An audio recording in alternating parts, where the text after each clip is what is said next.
नमस्कार दोस्तों, नमो भारत न्यूज़ में आपका एक बार फिर से स्वागत है। दोस्तों, धारा 370 को जब देश से निष्कासित किया गया था, जम्मू कश्मीर से इसको हटा दिया गया था, तब गृह मंत्री अमित शाह ने एक बयान दिया था। उन्होंने कांग्रेस के जो विपक्ष के जो नेता हैं यानी कि अधीर रंजन चौधरी, उनके सवाल पर ये साफ साफ कहा था कि क्या आप लोग अक्साई चिन और पीओके को भारत का हिस्सा नहीं मानते हैं?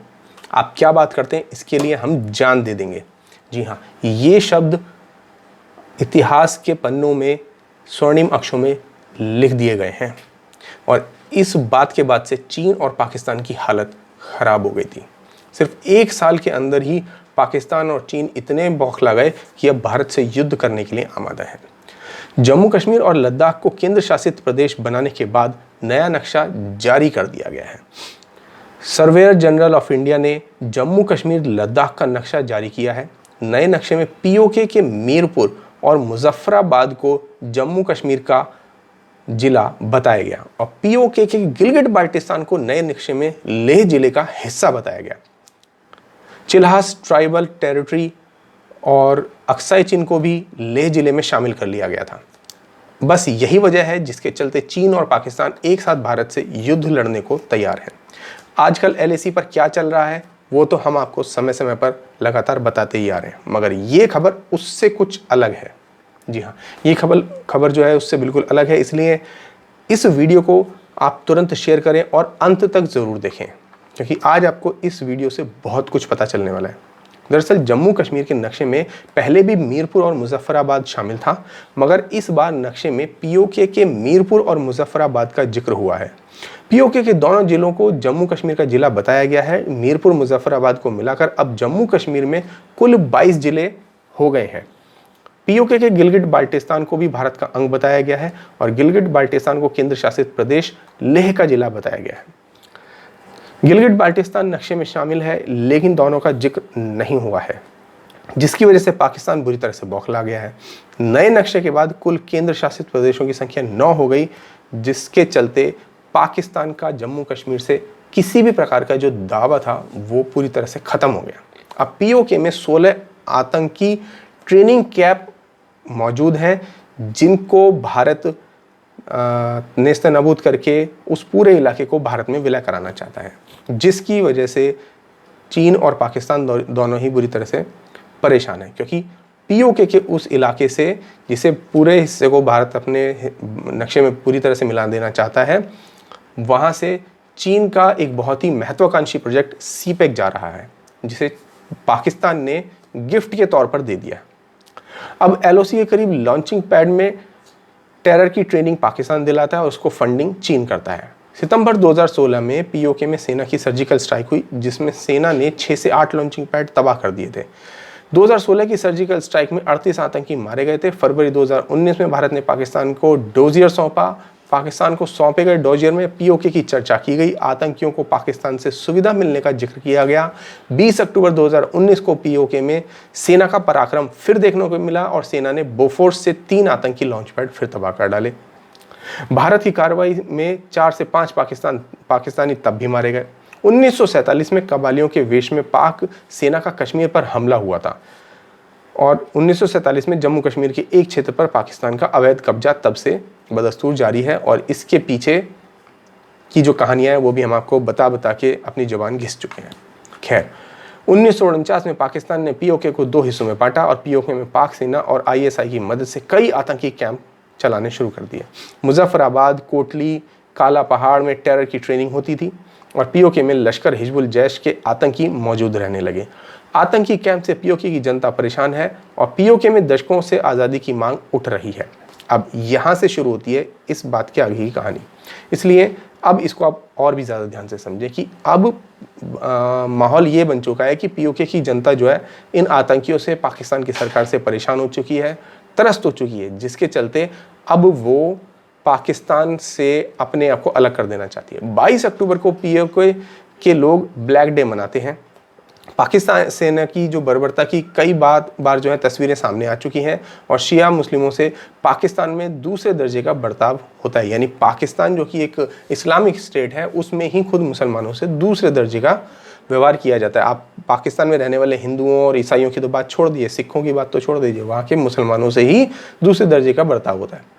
खैर, 46 लाख की आबादी को मूलभूत अधिकार तक वहाँ पर मुहैया नहीं कराए जाते हैं। प्रधानमंत्री नरेंद्र मोदी ने तो 12 अगस्त 2016 को सर्वदलीय बैठक में कहा था कि जम्मू कश्मीर और लद्दाख के अलावा पीओके भारत का अभिन्न अंग है और बलूचिस्तान और पीओके में जो लोग हैं जो रह रहे हैं वो उन पर अत्याचारों पर पाकिस्तान को दुनिया के सामने जवाब देना होगा। जिसके बाद आपको याद होगा उस साल 15 अगस्त को जो है प्रधानमंत्री मोदी ने लाल किले से इस चीज़ का आह्वान भी किया था कि बलूच और जो गिलगिट बाल्टिस्तान के जो लोग हैं वो हमारे भाई हैं। और तब से पाकिस्तान ऐसा मारा मारा फिर रहा है जैसे किसी कुत्ते की पूंछ में पटाखा लगा के चला दिया हो, और अब वो बेचैन भाग रहा है क्योंकि उसके हाथों से अब उसे जम्मू कश्मीर छीनने के बाद पीओके, गिलगिट बाल्टिस्तान और बलूचिस्तान के भी जाने का डर लगा हुआ है। 2019 को संसद में कहा गया था कि पीओके और अक्साई चीन जम्मू कश्मीर का हिस्सा है और पीओके के लिए जान दे देंगे। ये शब्द खुद भारत के गृह मंत्री अमित शाह के थे। इसी कड़ी में भारत ने अपने सरकारी न्यूज़ चैनल पर पीओके और अक्साई चीन की मौसमी जानकारी दिखाना शुरू किया था। तब ही से चीन और पाक पूरी तरह से बौखलाए हुए हैं और भारत पर लगातार हमले कर रहे थे। मगर जहां एक तरफ पाकिस्तान खुद को चीन का टट्टू बनाकर रखे हुए है, वहीं दूसरी तरफ उसके अवैध कब्जे वाले कश्मीर यानी पीओके में ही चीन के खिलाफ विरोध प्रदर्शन शुरू हो गया है। पीओके के मुजफ्फराबाद शहर में न सिर्फ चीन बल्कि पाकिस्तान के खिलाफ भी बड़ा विरोध प्रदर्शन शुरू हो गया है। बता दें कि नीलम और झेलम नदी पर पाकिस्तान द्वारा बांध बनाए जा रहे हैं जिसमें चीन का भारी निवेश है। पीओके ने भारत के डर से चीन को पीओके के कुछ हिस्से दे रखे हैं और वहाँ के खनिज संसाधनों का भी चीन के हवाले उनको कर दिया गया है, जो पीओके का जमकर दोहन तो कर ही रहा है, साथ ही वहाँ कई सारे प्रोजेक्ट्स भी चला रहा है जिसका फ़ायदा किसी भी तरह से वहाँ के जो बाशिंदे हैं उन्हें नहीं मिल रहा है क्योंकि वहाँ पर काम करने वाले लोग भी चीन से आ रहे हैं। इससे स्थानीय लोगों में आक्रोश का माहौल है। नीलम, झेलम और कोहला हाइड्रो प्लांट्स के विरोध में सोमवार जुलाई 6, 2020 को बड़ी संख्या में लोग सड़कों पर उतर आए और चीन व पाकिस्तान विरोधी नारे जो है लगाने लगे। अब एएनआई की खबर के अनुसार विरोध प्रदर्शन कर रहे लोगों का आरोप है कि चीन द्वारा बनाए जा रहे बांधों से वहां के वातावरण पर भी काफ़ी प्रतिकूल प्रभाव पड़ रहा है, जिसके कारण पर्यावरण संबंधी कई समस्याओं के खड़े होने की आशंका जताई जा रही है। सोशल मीडिया पर भी पूरे दिन यही ट्रेंड चलता रहा, जिसे पीओके ही नहीं बल्कि वहाँ से बाहर के कई इलाकों के लोगों का भी भरपूर समर्थन मिलने लगा। वहाँ के लोग इस मामले को वैश्विक स्तर पर ले जाकर बड़े संगठनों और देशों का ध्यान दिलाना चाहते हैं ताकि चीन और पाकिस्तान के अत्याचार के खिलाफ वो उनके पक्ष में खड़े हो सकें। प्रदर्शनकारियों का पूछना है कि इन नदियों को लेकर पाकिस्तान और चीन के बीच किस कानून या अंतर्राष्ट्रीय नियम के तहत समझौते हुए। उनका आरोप यह भी है कि ये दोनों ही देश संयुक्त राष्ट्र सुरक्षा परिषद के मानकों का उल्लंघन करके नदियों पर कब्जा कर रहे हैं, क्योंकि जब पीओके के ऊपर पूर्व प्रधानमंत्री जिसने सबसे बड़ी गलती की थी और पीओके और जम्मू कश्मीर का मुद्दा जो है संयुक्त राष्ट्र संघ ले गए थे, तब ही से इन इलाकों पर संयुक्त राष्ट्र संघ के कुछ नियम हैं जिनके चलते संयुक्त राष्ट्र संघ भी पीओके को पाकिस्तान का हिस्सा नहीं मानता है, लेकिन पाकिस्तान ने उसके ऊपर अवैध कब्जा किया हुआ है और उन नियमों के तहत वहाँ पर किसी भी प्रकार का बदलाव, प्राकृतिक बदलाव नहीं किया जाना चाहिए। अब प्रदर्शनकारियों ने अपील की है कि लोगों को कोहला प्रोजेक्ट की तरफ जाना चाहिए और वहां जाकर इसका विरोध करना चाहिए ताकि इसे रोका जा सके। बता दें कि इसके लिए एक चाइनीज़ कंपनी ने पाकिस्तान और चीन के सरकार के साथ एक त्रिपक्षीय समझौता किया है। कोयला में $2.4 मिलियन की लागत से प्रोजेक्ट तैयार किया जा रहा है, जिससे 1124 मेगावाट बिजली के उत्पादन का दबाव जो है वो इसका दावा किया जा रहा है। ये हाइड्रो पावर प्लांट पीओके में झेलम नदी पर बनाया जा रहा है। इसे चीन पाकिस्तान इकोनॉमिक कॉरिडोर के तहत विकसित किया जा रहा है, यानी सीपैक। इसका निर्माण Kohla hydro power company limited द्वारा किया जा रहा है। यह कंपनी चीन की एक बड़ी कंपनी है, 3 गोग्रेस कॉरपोरेशन का ही ये एक अंग है और उससे ही संबद्ध है। पाकिस्तान में चीन ने इस तरह के कई निवेश किए हैं जिनमें से ज़्यादातर पीओके में ही है, क्योंकि पीओके अगर कल को छिनता है तो उसका कुछ नहीं जाएगा, जो जाएगा चीन का जाएगा। इसलिए पाकिस्तान बहुत स्मार्टली वहाँ पर चीन के साथ ये गेम खेल रहा है। हाल ही में पाकिस्तान के स्टॉक एक्सचेंज पर हमला हुआ था जिसे बलूच के कारण क्रांतिकारियों ने किया था, क्योंकि पाकिस्तान से बलूच, गिलगिट और बाल्टिस्तान एक साथ आज़ादी चाहते हैं और लगातार भारत की पाकिस्तान पर कार्रवाई का समर्थन भी करते हैं।